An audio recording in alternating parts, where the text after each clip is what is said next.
ब्राह्मणकृतं विष्णुस्तोत्रम्। ब्राह्मण उवाच प्रणिपत्याक्षरं विश्वं विश्वहेतुं निरञ्जनं यत्प्रार्थयाम्यविकलं सकलं तत्प्रयच्छतु। कर्तारमकृतं विष्णुं सर्वकारणकारणम् अणोरणीयान् समजं सर्वव्यापिनमीश्वरं परात्परतरं यस्मान् नास्ति सर्वेश्वरात् परं तं प्रणम्याच्युतं देवं प्रार्थयामि यदस्तु तत्। सर्वेश्वराच्युतानन्त परमात्मन् जनार्दन संसाराब्धिमहापोत समुद्धर महार्णवात् व्योमानिलाग्न्याम्बुधरस्वरूप तन्मात्र सर्वेन्द्रियबुद्धिरूप अन्तः स्थितात्मन् परमात्मरूप प्रसीद सर्वेश्वर विश्वरूप। तमादिरन्तो जगतोऽस्य मध्य मादेस्त्वमादिः प्रलयस्य चान्तः त्वत्तो भवत्येतदशेषमीश त्वय्येव चान्ते लयमभ्युपैति। प्रदीपवर्त्यन्तगतोऽग्निरल्पो यथातिकक्षे विततं प्रयाति तद्वद्विसृष्टेरमरादिभिन्नैर्विकासमायासि विभूतिभेदैः यथा नदीनां बहवोऽम्बुवेगाः समन्ततोऽब्धिं भगवन् विशन्ति। त्वय्यन्तकाले जगदच्युतेदं तथा लयं गच्छति सर्वभूते त्वं सर्वमेतद्बहुधैक एव जगत्पते कार्यमिवाभ्युपेतं यदस्ति यन्नास्ति च तत्त्वमेव हरे त्वदन्यद्भगवन् किमस्ति। किन्त्विषमाया भवतो निजेय माविष्कृताविष्कृतलोकसृष्टे ययाहमेशोऽन्यतमो ममेति मदीयमस्याभिवदन्ति मूढाः तया विमूढेन मयाब्जनाभ न यत्कृतं तत्क्वचिदस्ति किञ्चित् भूम्यम्बराग्निसलिलेषु देव जाग्रत्सुषुप्त्यादिषु दुःखितेन न सन्ति तावन्ति जलान्यपीड्य सर्वेषु नाथाब्धिषु सर्वकालं स्तन्यानि यावन्ति मयाति घोरे पीतानि संसारमहासमुद्रे सम्पक्षिलानां हिमवन्महेन्द्र कैलासमेर्वादिषु नैव तादृक् देहान्यनेकान्यनुगृह्णतो मे प्राप्तास्ति सम्पन्महती यथेष त्वय्यर्पितं नाथ पुनः पुनर्मे मनः समाक्षिप्य सुदुर्धरोऽपि रागो हि वश्यं कुरुते ततो नु लोभादयः किं भगवन् करोमि। एकाग्रतामूल्यबलेन लभ्यं भवौषधं त्वं भगवन् किलैकः मनः परायत्तमिदं भवेस्मिन् संसारदुःखात् किमहं करोमि। न सन्ति ते देवभुवि प्रदेशा न येषु जातोऽस्मि तथा विनष्टः अत्ता मया येषु न जन्तवश्च संभक्षितो यैश्च न जन्तुसङ्घैः सिंहेन भूत्वा बहवो मयात्ता व्याघ्रेण भूत्वा बहवो मयात्ताः तथान्यरूपैर्बहवो मयात्ताः संभक्षितोऽहं बहुभिस्ततश्च उत्क्रान्तिदुःखान्यतिदुःसहानि सहस्रशो यान्यनुसंस्मरामि तैः संस्मृतैस्तत्क्षणमेव देव तदिद्यथा मे हृदयं प्रयाति ततश्च दुःखान्यनिवारणानि यन्त्राग्निशस्त्रौघसमुद्भवानि भवन्ति यान्यच्युतनारकानां तान्येव तेषामुपमानमात्रं दुःखान्यसह्यानि च गर्भवासे विण्मूत्रमध्येति निपीडितस्य भवन्ति यानि च वतश्च गर्भात् तेषां स्वरूपं गदितं न शक्यं दुःखानि बालेषु महान्ति नाथ कौमारके यौवनिनश्च पुंसः ज्वरातिसाराच्छिरुगादिकानि समस्तदुःखालय एव वृद्धः करोति कर्माच्युत तत्क्षणेन पापं नरः कायमनोवचोभिः यस्याब्दलक्षैरपि नान्तमेति शस्त्रादियन्त्राग्निनिपीडनेषु दुःखानि यानिष्टवियोगजानि भवन्ति संसारविहारभाजां प्रत्येकशस्तेषु नरा विनाशमिच्छन्त्यसूनां ममताभिभूताः शोकाभिभूतस्य ममाश्रुदेव यावत् प्रमाणं न जलं पयोदा तावत् प्रमाणं न जलं पयोदा मुञ्च्यन्त्यनेकैरपि वर्षलक्षैः मन्ये धरित्री परमाणुसंख्या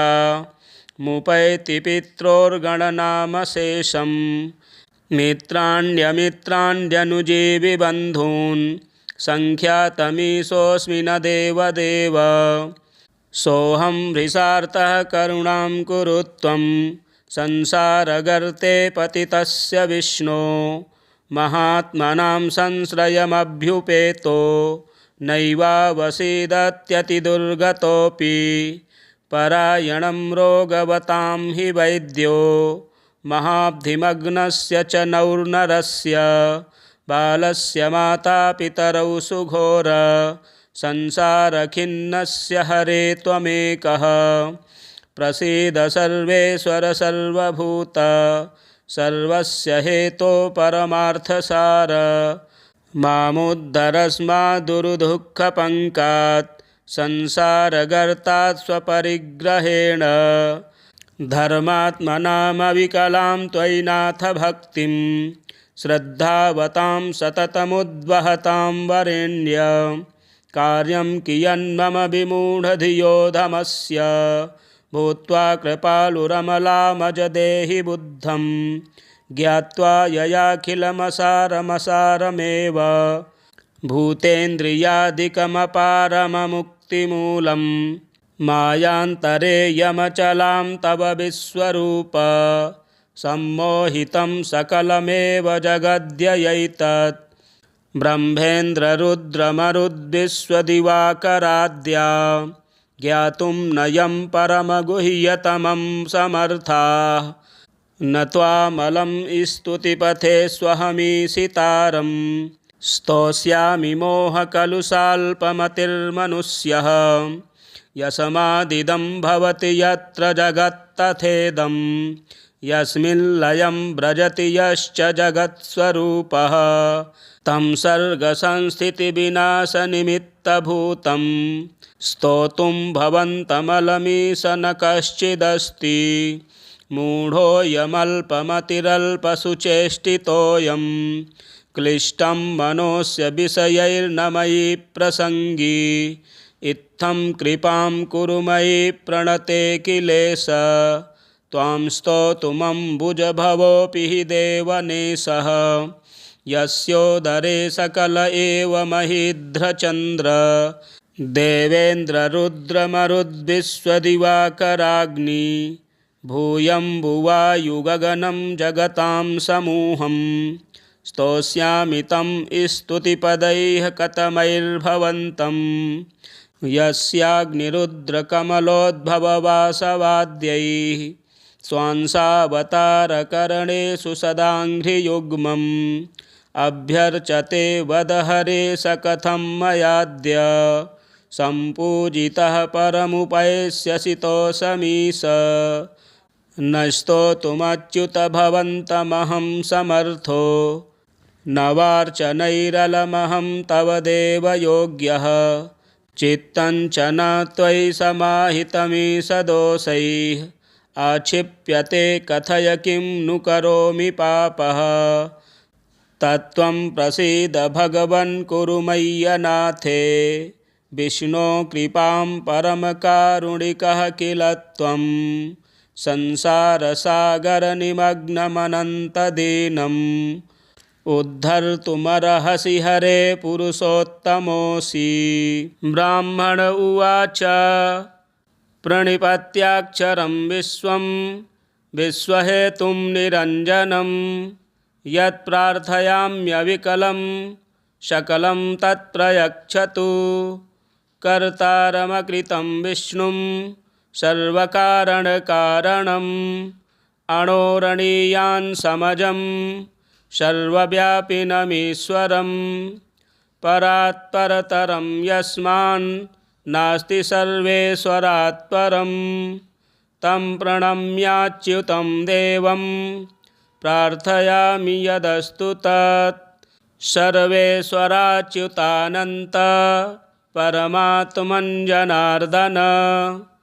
संसाराब्धिमहापोत समुद्धरमहार्णवात् व्योमानिलाग्न्याम्बुधरस्वरूप तन्मात्र सर्वेन्द्रियबुद्धिरूप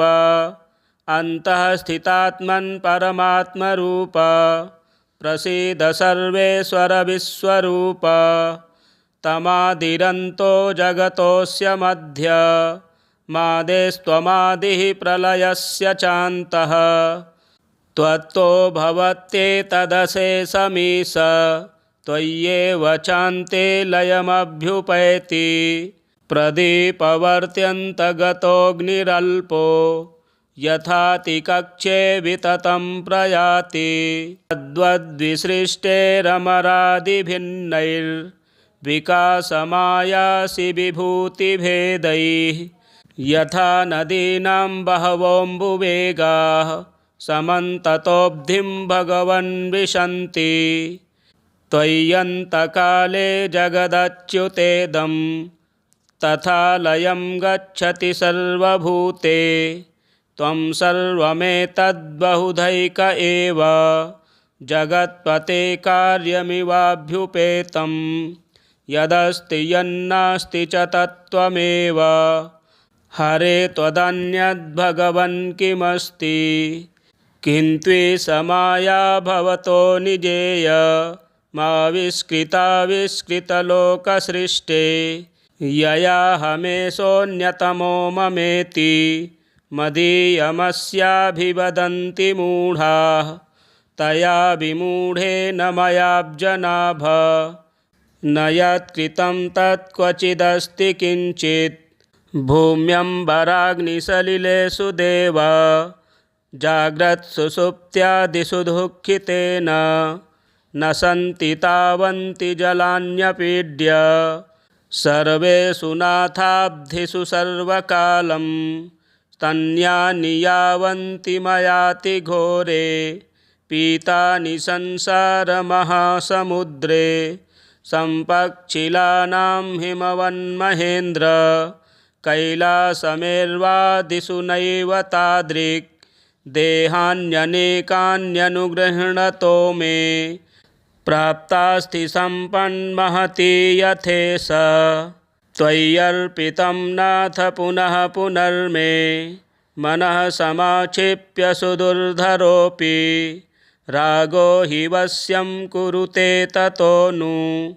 लोभादयः किं भगवन् करोमि एकाग्रतामूल्यबलेन लभ्यं भवौषधं त्वं भगवन् किलैकः मनः परायत्तमिदं भवेस्मिन् संसारदुःखात् किमहं करोमि न सन्ति ते देवभुवि प्रदेशा न येषु जातोऽस्मि तथा विनष्टः अत्ता मया येषु न जन्तवश्च सम्भक्षितो यैश्च न जन्तुसङ्घैः सिंहेन भूत्वा बहवो मयात्ता व्याघ्रेण भूत्वा बहवो मयात्ताः तथान्यरूपैर्बहवो मयात्ताः संभक्षितोऽहं बहुभिस्ततश्च उत्क्रान्तिदुःखान्यतिदुःसहानि सहस्रशो यान्यनुसंस्मरामि तैः संस्मृतैस्तत्क्षणमेव देव तदिद्यथा मे हृदयं प्रयाति ततश्च दुःखान्यनिवारणानि यन्त्राग्निशस्त्रौघसमुद्भवानि भवन्ति यान्यच्युतनारकानां तान्येव तेषामुपमानमात्रं दुःखान्यसह्यानि च गर्भवासे विण्मूत्रमध्येति निपीडितस्य भवन्ति यानि च वतश्च गर्भात् तेषां स्वरूपं गदितं न शक्यं दुःखानि बालेषु महान्ति नाथ कौमारके यौवनिनश्च पुंसः ज्वरातिसाराच्छिरुगादिकानि समस्तदुःखालय एव वृद्धः करोति कर्माच्युत तत्क्षणेन पापं नरः कायमनोवचोभिः यस्याब्दलक्षैरपि नान्तमेति शस्त्रादियन्त्राग्निनिपीडनेषु दुःखानि यानिष्टवियोगजानि भवन्ति संसारविहारभाजां प्रत्येकशस्तेषु नराविनाश मिच्छन्त्यसूनां ममताभिभूताः शोकाभिभूतस्य ममाश्रुदेव यावत् प्रमाणं न जलं पयोदा तावत् प्रमाणं न जलं पयोदा मुञ्च्यन्त्यनेकैरपि वर्षलक्षैः मन्ये धरित्री परमाणुसंख्या मुपैति पित्रोर्गणनामशेषं मित्राण्यमित्राण्यनुजीवि बन्धून् सङ्ख्यातमीशोऽस्मि न देवदेव सोऽहं हृषार्तः करुणां कुरु त्वं संसारगर्ते पतितस्य विष्णो महात्मनां संश्रयमभ्युपेतो नैवावसीदत्यतिदुर्गतोऽपि परायणं रोगवतां हि वैद्यो महाब्धिमग्नस्य च नौर्नरस्य बालस्य मातापितरौ सुघोर संसारखिन्नस्य हरे त्वमेकः प्रसीद सर्वेश्वर सर्वभूत सर्वस्य हेतो परमार्थसार मामुद्धरस्माद्दुर्दुःखपङ्कात् संसारगर्तात् स्वपरिग्रहेण धर्मात्मनामविकलां त्वयि नाथ भक्तिं श्रद्धावतां सततमुद्वहतां वरेण्य कार्यं कियन्मम विमूढधियोधमस्य भूत्वा कृपालुरमलामज देहि बुद्धं ज्ञात्वा ययाखिलमसारमसारमेव भूतेन्द्रियादिकमपारममुक्तिमूलं मायान्तरे यमचलां तव विश्वरूप सम्मोहितं सकलमेव जगद्ययैतत् ब्रह्मेन्द्ररुद्रमरुद्विश्वदिवाकराद्या ज्ञातुं नयं परमगुह्यतमं समर्थाः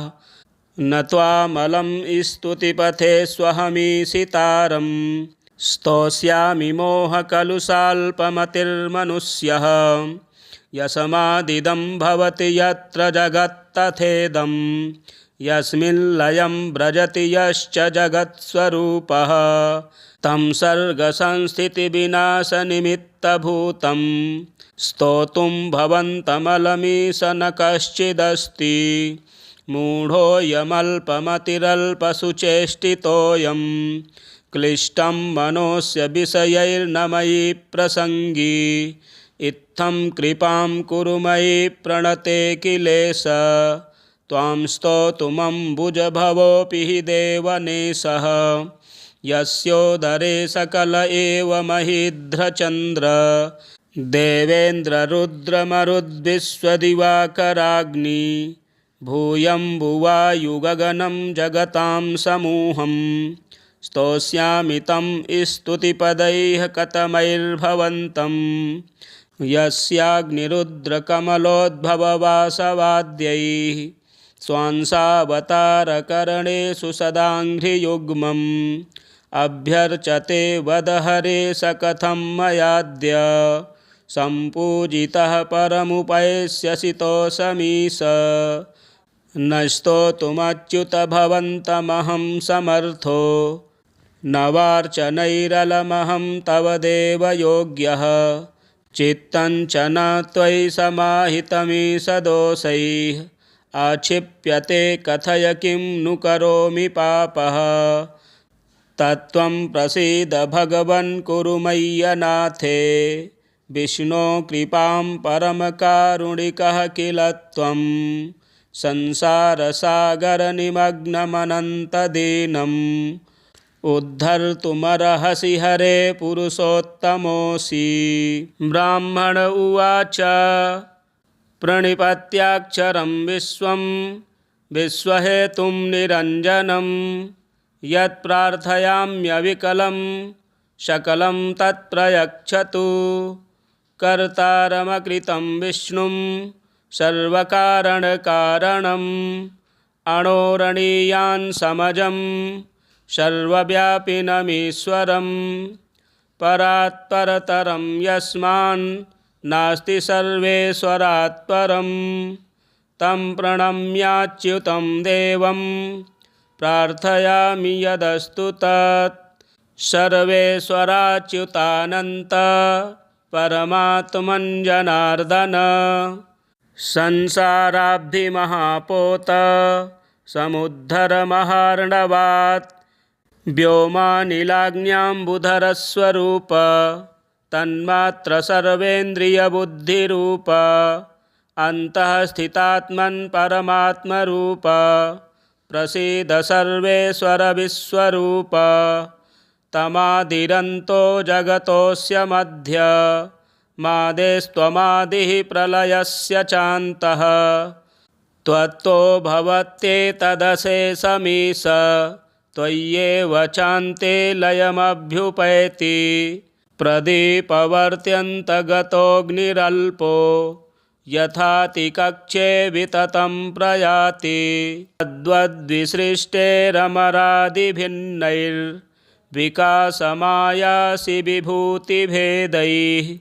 यथा नदीनां बहवोऽम्बुवेगाः समन्ततोऽब्धिं भगवन् विशन्ति त्वय्यन्तकाले जगदच्युतेदं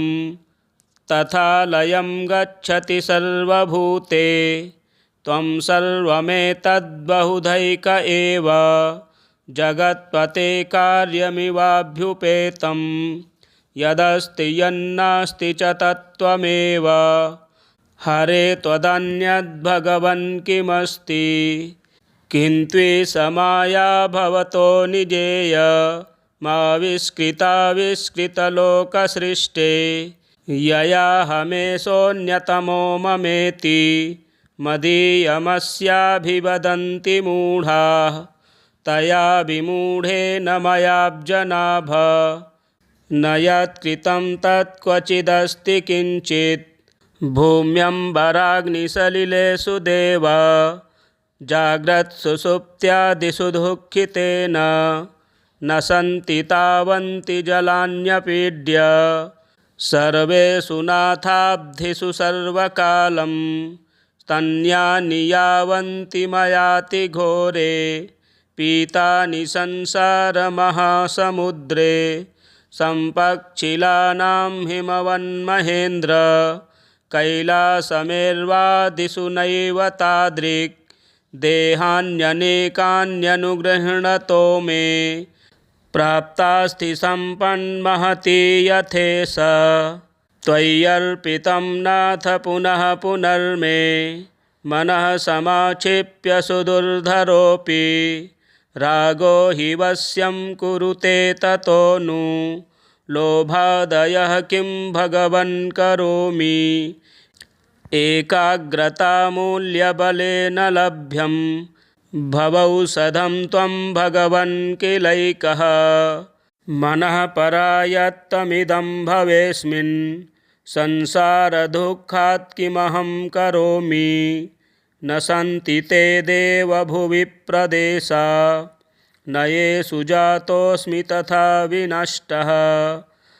अत्ता मया येषु न जन्तवश्च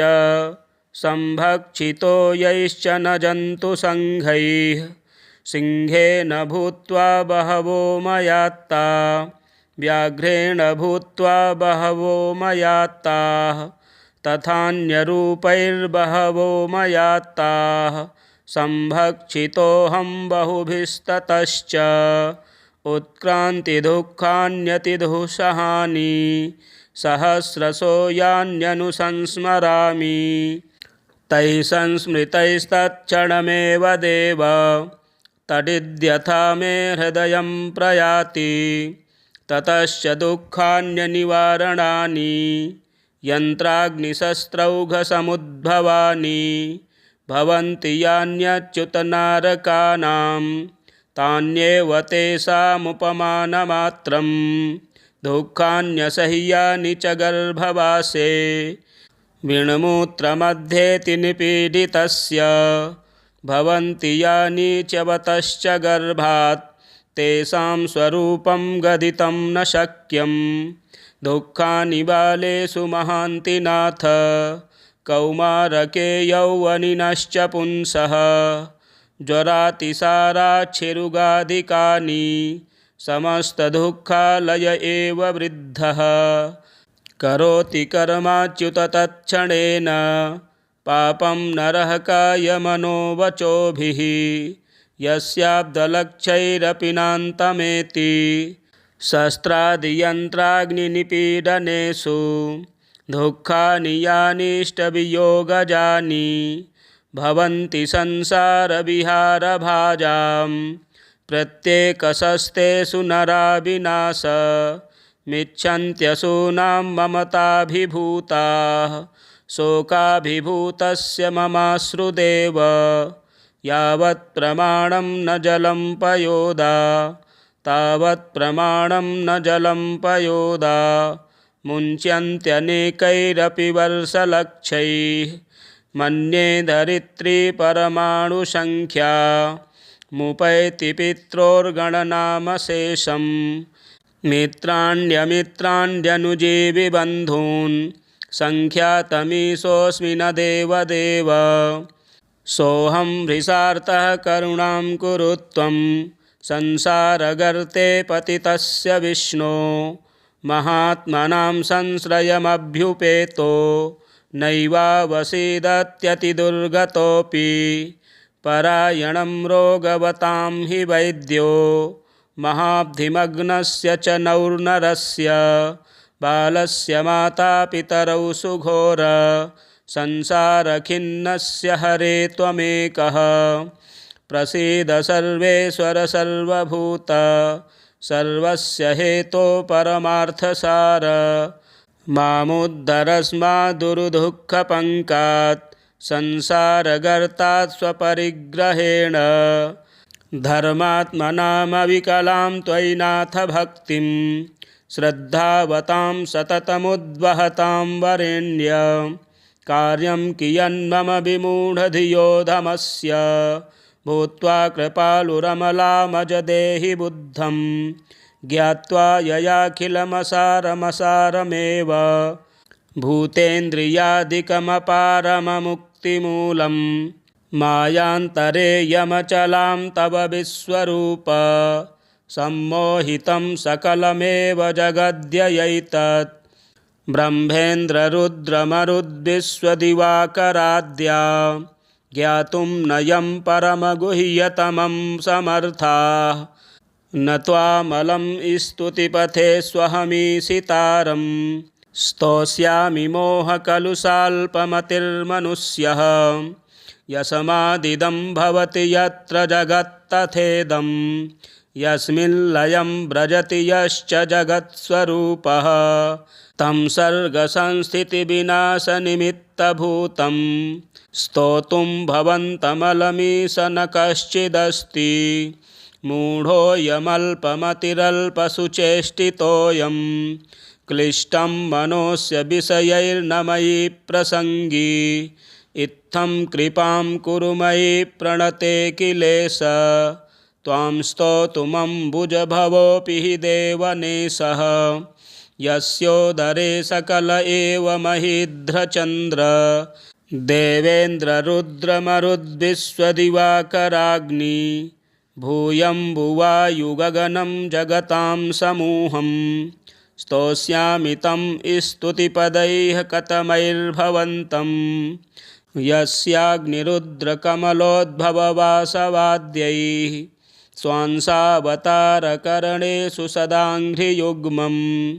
अभ्यर्चते वदहरे स कथं मयाद्य सम्पूजितः परमुपैष्यसितोऽसमीश। न स्तोतुमच्युत भवन्तमहं समर्थो न वार्चनैरलमहं तव देवयोग्यः। चित्तं च न त्वयि समाहितमीश दोषैः आक्षिप्यते कथय किं नु करोमि पापः।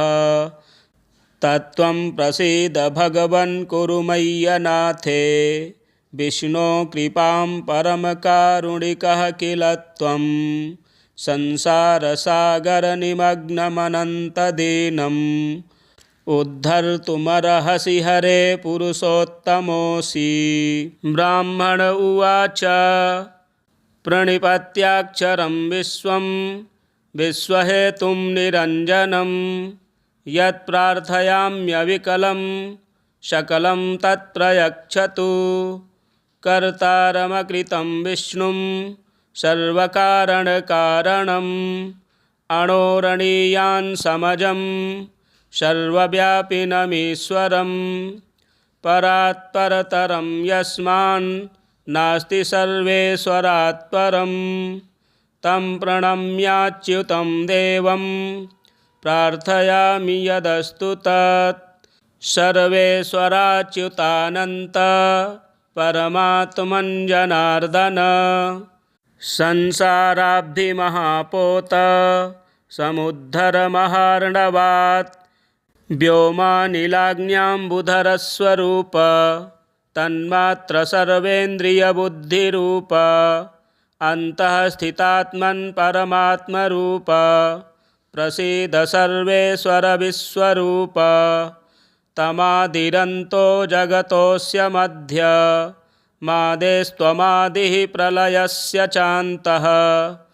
त्वत्तो भवत्येतदशेषमीश त्वय्येव चान्ते लयमभ्युपैति। प्रदीपवर्त्यन्तगतोऽग्निरल्पो यथातिकक्षे विततं प्रयाति। तद्वद्विसृष्टेरमरादिभिन्नैर्विकासमायासि विभूतिभेदैः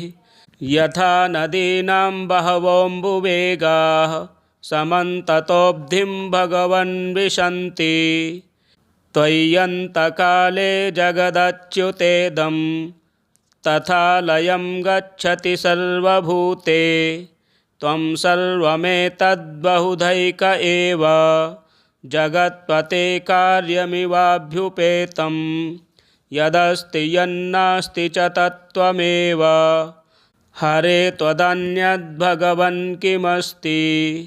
किन्त्विषमाया भवतो निजेय माविष्कृताविष्कृतलोकसृष्टे ययाहमेषोऽन्यतमो ममेति मदीयमस्याभिवदन्ति मूढाः। तया विमूढेन मयाब्जनाभ न यत्कृतं तत्क्वचिदस्ति किञ्चित्। भूम्यम्बराग्निसलिलेषु देव जाग्रत्सुषुप्त्यादिषु दुःखितेन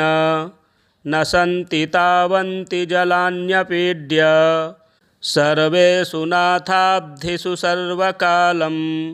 स्तन्यानि यावन्ति मयाति घोरे पीतानि संसारमहासमुद्रे सम्पक्षिलानां हिमवन्महेन्द्र कैलासमेर्वादिषु नैव तादृक् देहान्यनेकान्यनुगृह्णतो मे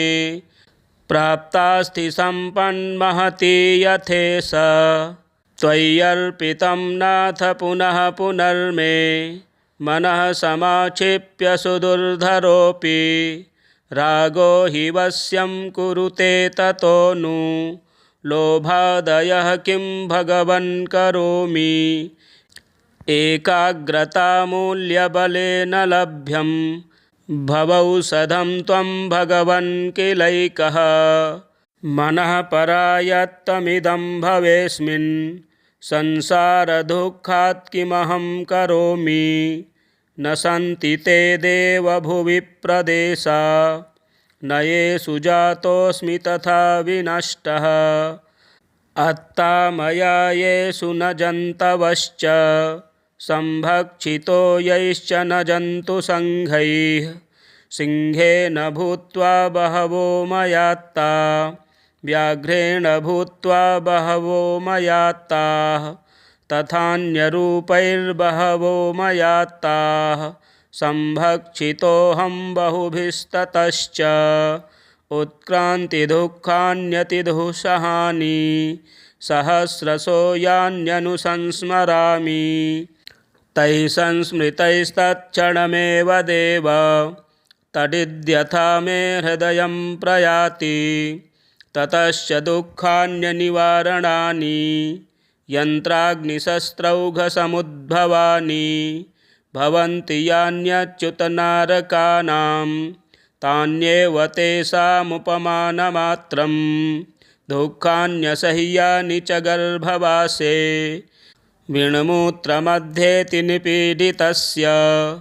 भवन्ति यानि च वतश्च गर्भात् तेषां स्वरूपं गदितं न शक्यं दुःखानि बालेषु महान्ति नाथ कौमारके यौवनिनश्च पुंसः ज्वरातिसाराच्छिरुगादिकानि समस्तदुःखालय एव वृद्धः करोति कर्माच्युत तत्क्षणेन पापं नरः कायमनोवचोभिः यस्याब्दलक्षैरपि नान्तमेति शस्त्रादियन्त्राग्निनिपीडनेषु दुःखानि यानिष्टवियोगजानि भवन्ति संसारविहारभाजां प्रत्येकशस्तेषु नरा विनाश मिच्छन्त्यसूनां ममताभिभूताः शोकाभिभूतस्य ममाश्रुदेव यावत् प्रमाणं न जलं पयोदा तावत् प्रमाणं न जलं पयोदा मुञ्च्यन्त्यनेकैरपि वर्षलक्षैः मन्ये धरित्री परमाणुसङ्ख्या मुपैति पित्रोर्गणनामशेषं मित्राण्यमित्राण्यनुजीवि बन्धून् सङ्ख्यातमीशोऽस्मि न देवदेव सोऽहं हृषार्तः करुणां कुरु त्वं संसारगर्ते पतितस्य विष्णो महात्मनां संश्रयमभ्युपेतो नैवावसीदत्यतिदुर्गतोऽपि परायणं रोगवतां हि वैद्यो महाब्धिमग्नस्य च नौर्नरस्य बालस्य मातापितरौ सुघोर संसारखिन्नस्य हरे त्वमेकः प्रसीद सर्वेश्वर सर्वभूत सर्वस्य हेतो परमार्थसार मामुद्धरस्माद्दुर्दुःखपङ्कात् संसारगर्तात् स्वपरिग्रहेण धर्मात्मनामविकलां त्वयि नाथ भक्तिं श्रद्धावतां सततमुद्वहतां वरेण्य कार्यं कियन्मम विमूढधियोधमस्य भूत्वा कृपालुरमलामज देहि बुद्धं ज्ञात्वा ययाखिलमसारमसारमेव भूतेन्द्रियादिकमपारममुक्तिमूलं मायान्तरे यमचलां तव विश्वरूप सम्मोहितं सकलमेव जगद्ययैतत् ब्रह्मेन्द्ररुद्रमरुद्विश्वदिवाकराद्या ज्ञातुं नयं परमगुह्यतमं समर्थाः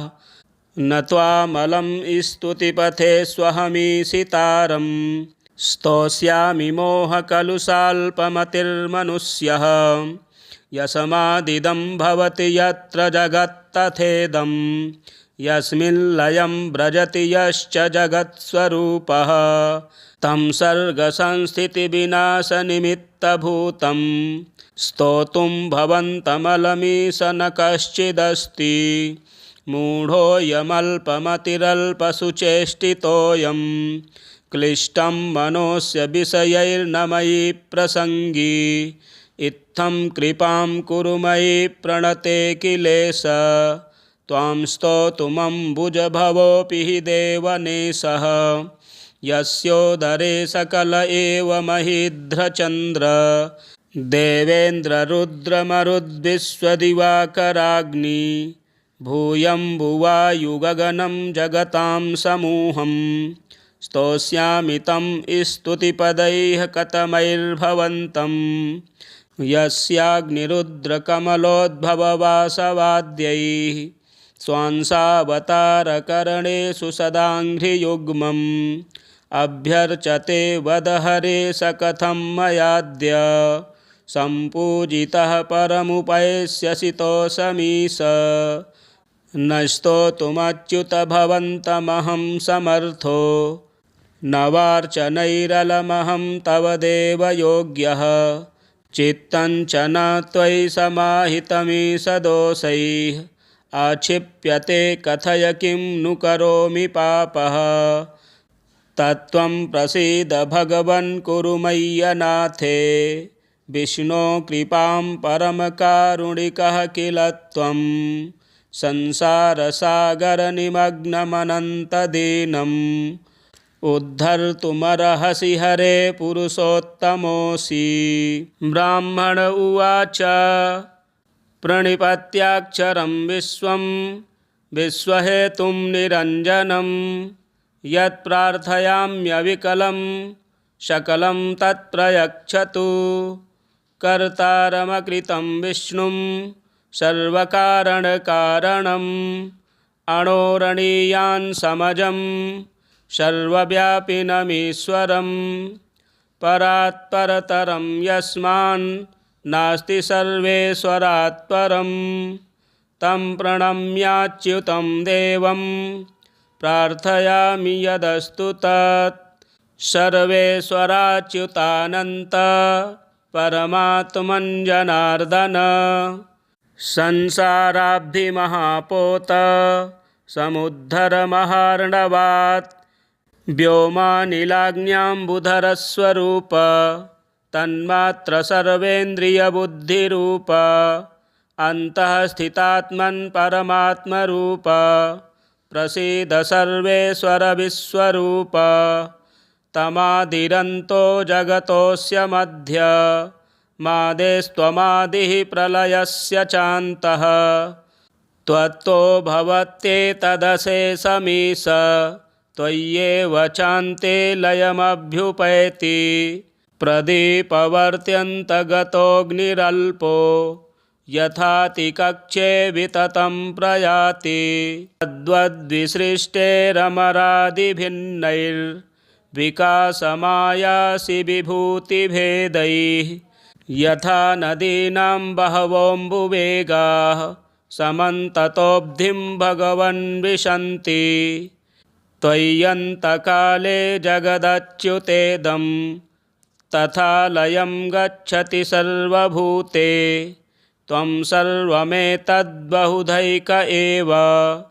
जगत्पते कार्यमिवाभ्युपेतं यदस्ति यन्नास्ति च तत्त्वमेव हरे त्वदन्यद्भगवन् किमस्ति किन्त्विषमाया भवतो निजेय माविष्कृताविष्कृतलोकसृष्टे ययाहमेशोऽन्यतमो ममेति मदीयमस्याभिवदन्ति मूढाः तया विमूढेन मयाब्जनाभ न यत्कृतं तत्क्वचिदस्ति किञ्चित् भूम्यम्बराग्निसलिलेषु देव जाग्रत्सुषुप्त्यादिषु दुःखितेन न सन्ति तावन्ति जलान्यपीड्य सर्वेषु नाथाब्धिषु सर्वकालं स्तन्यानि यावन्ति मयाति घोरे पीतानि संसारमहासमुद्रे सम्पक्षिलानां हिमवन्महेन्द्र कैलासमेर्वादिषु नैव तादृक् देहान्यनेकान्यनुगृह्णतो मे प्राप्तास्ति सम्पन्महती यथेष त्वय्यर्पितं नाथ पुनः पुनर्मे मनः समाक्षिप्य सुदुर्धरोऽपि रागो हि वश्यं कुरुते ततो नु लोभादयः किं भगवन् करोमि एकाग्रतामूल्यबलेन लभ्यं भवौषधं त्वं भगवन् किलैकः मनः परायत्तमिदं भवेस्मिन् संसारदुःखात् किमहं करोमि न सन्ति ते देवभुवि प्रदेशा न येषु जातोऽस्मि तथा विनष्टः अत्ता मया येषु न जन्तवश्च संभक्षितो यैश्च न जन्तुसङ्घैः सिंहेन भूत्वा बहवो मयात्ता व्याघ्रेण भूत्वा बहवो मयात्ताः तथान्यरूपैर्बहवो मयात्ताः संभक्षितोऽहं बहुभिस्ततश्च उत्क्रान्तिदुःखान्यतिदुःसहानि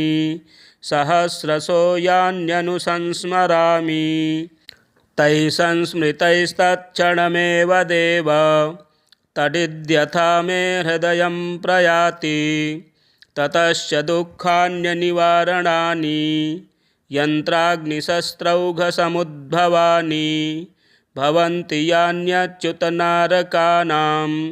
तान्येव तेषामुपमानमात्रं दुःखान्यसह्यानि च गर्भवासे विण्मूत्रमध्येति निपीडितस्य भवन्ति यानि च वतश्च गर्भात् तेषां स्वरूपं गदितं न शक्यं दुःखानि बालेषु महान्ति नाथ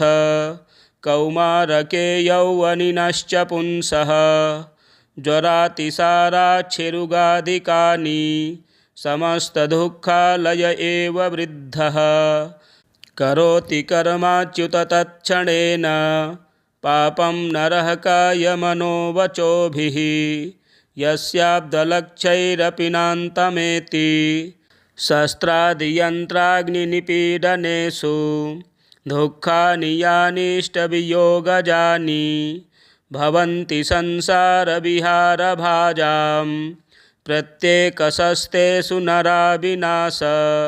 मिच्छन्त्यसूनां ममताभिभूताः शोकाभिभूतस्य ममाश्रुदेव यावत् प्रमाणं न जलं पयोदा तावत् प्रमाणं न जलं पयोदा मुञ्च्यन्त्यनेकैरपि वर्षलक्षैः मन्ये धरित्री परमाणुसङ्ख्या मुपैति पित्रोर्गणनामशेषं मित्राण्यमित्राण्यनुजीवि बन्धून् सङ्ख्यातमीशोऽस्मि न देवदेव सोऽहं हृषार्तः करुणां कुरु त्वं